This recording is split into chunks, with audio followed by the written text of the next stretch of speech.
एक महात्मा 20 वर्ष से पेड़ की छाल सूखी हुई खाते थे, किस लिए? काम विजय के लिए। किसी भी तरह का शरीर में पुष्टता ही ना होगी तो काम क्या करेगा? अवस्थि मात्र हुए रहे शरीर, हड्डी हड्डी शरीर में रह गई थी और तपस्या करते। सूखी छाल जो पपड़ी होती है ना वृक्षों की, वो माँ पाते, तो बस कोई भोजन नहीं, कोई पत्ता नहीं, कोई फल नहीं, कुछ नहीं। तो ऐसे हो गए थे। जब 20 वर्ष हो गए तो कामदेव प्रकट हुआ सामने, क्योंकि वो उसी योग्य थे, और कहा हम तुम्हें परास्त करेंगे। तो उन्होंने मुस्कुरा के कहा तुम्हारी ताकत क्या कि तुम मुझे परास्त कर लो। बोले अच्छा चलते हैं। चला गया काम। दूसरे दिन जहाँ वो पपड़ी खाते थे ना, वहाँ हलवा लगा मिला, हलवा। अब उनका दिमाग काम किया कि जंगल में, घोर जंगल में बढ़िया सुगंधित घृत युक्त मिष्ठान। उन्होंने समझा मेरी तपस्या से डरकर प्रकृति मुझे दे रही। मुंह मार मार करके जहाँ जहाँ पपड़ी खाते थे वहाँ हलवा लगा मिला, हलवा पाया। 20-25 दिन हुए, थोड़ा खून दौड़ा नस नाड़ियों में। अब एक दिन वो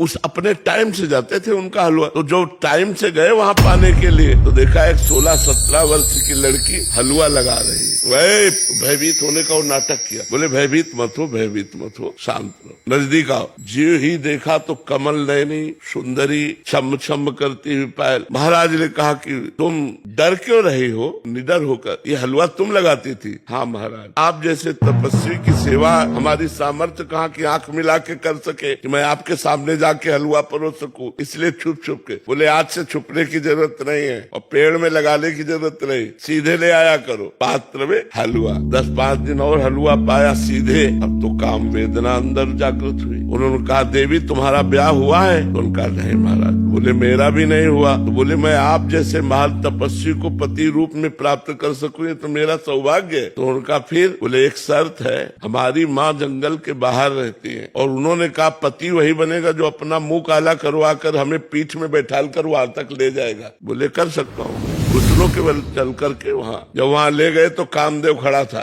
और बोला देख तेरी तपस्या को नष्ट नहीं करना चाहता, केवल ये दिखाना चाहता हूँ कि घुटनों केवल आया है एक मेरी माया के इशारे से। अगर मैं 5 बार संदान कर दूं तो तेरे हाल क्या होंगे? तो उन्होंने प्रणाम किया।